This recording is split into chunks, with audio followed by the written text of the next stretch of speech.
ambaqaadka geediga sida awrta loo raro heesaha u gaarka waxa lagu aloosaa magaceebaheeyo adniyo afwada jira.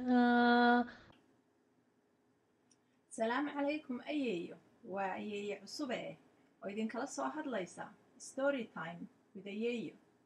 ayeeyo maanta waxaan idinka sheekaynayaa buuggan oo la yidhaahdo Mr. Fox and the 3 eggs. waa dacawadii iyo 3dii xabeebeedka ahayd ama ukunta ahayd. sheekadanu ayeeyo waxay ku saabsan tahay saaxiibtinimada. weliba ayeeyo waxa saaxiib ahaa dacawo iyo digaagad. dacawo iyo digaagad aad iyo aad bay saaxiib u ahaayeen. marka had iyo jeer labadooda ayay israaci jiray oo wada ciyaari jiray. digaagadihii kalena had iyo jeer way xantaan oo waxay yidhaahdaan allah maalin dhow wuu cunaya. digaagadda magaceeda waxaa la yidhaahdaa heni. maalintii dambe ayaa heni waxay dhashay 3 xaboobeeda.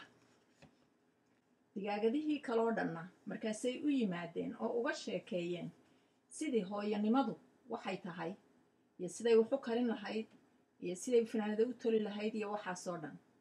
laakiin digaagad suusi la yidhaahdo ayaa waxay ku tidhi naayaahe ma og tahay in dacawgu uu digaagadaha yaryar beedku markuu dilaacay digaagad yar ka soo baxaan uu cuno. iyadoo sidaa leh suusi ayaa waxa u soo gashay digaagadihii oo dhan digaagadii ugu weyneyd ee ayeeyada ahayd. markaasay tiri baxa baxa baxa baxa baxa waa maxay waxaa ku hadlaysaan? waa maxay idinku yidhi ilmo yaroo dhalanaya waxaa lagaga hor hadlaa? waxaas lagama hadlo.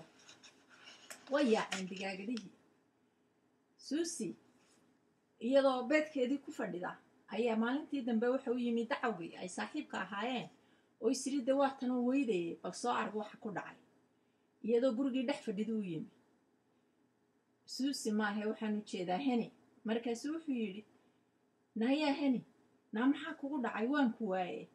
markaasay tiri balee dacawow beed baan dhalo hooyaan noqonayaae soo ma qurux badnaa? markaasuu yidhi bal haaye anigana ii dhiib ee aan qabtee.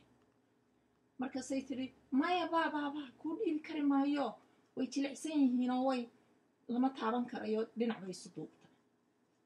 dacawgii ay wax walba ka saaxiibka ahaayeen markii loo diiday wuu ka xumaaday isagiioo sankii dheeraaday oo fooraro oo wadnihii cuslaaday ayuu ka tegey. digaagadii kolkaa hani waxay beedkii ku fadhidaba way caajistay. maalin walba beedkii ayaa lagu fadhiyayaa laga kici maayo. dabeed waxay istiri bal hadda dacawgii ka wardoon oo dee isaga markay israaci jirteen ayaaba dee aad maadiya wax walba helaysay. way soo carartay way ka soo booday meeshiiyo way soo carartay.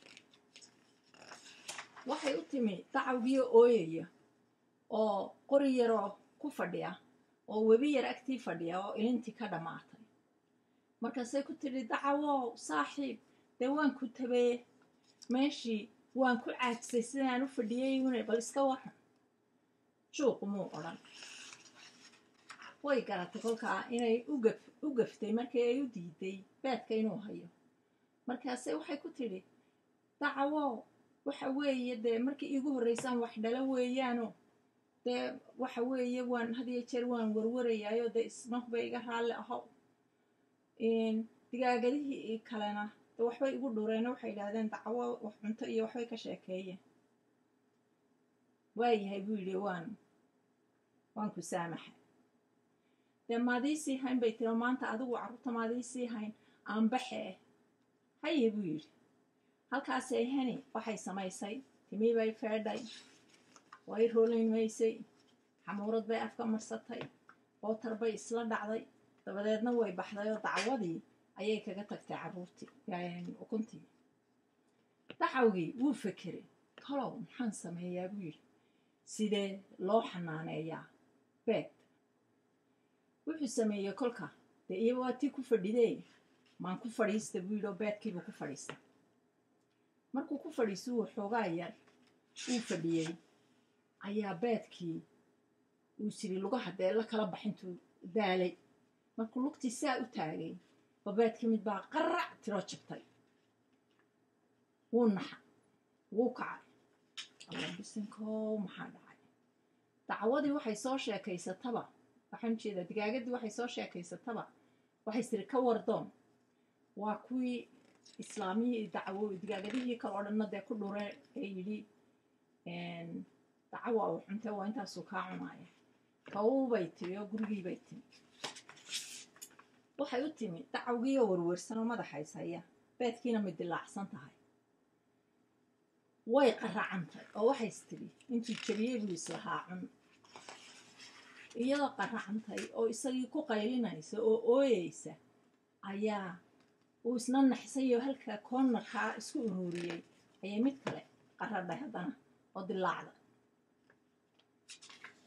dabadeedna tii saddexaadna way dilaacda waxa ka soo booday beedkii digaagad yar way farxeen digaagadihii yareeraa markay soo baxeen way garato waxay tidhi raalli ahow haddana dacawow oo maan dee beedka haddaa iigu horreysay weligay wax dhalide maan moodayn inay saa u soo baxaane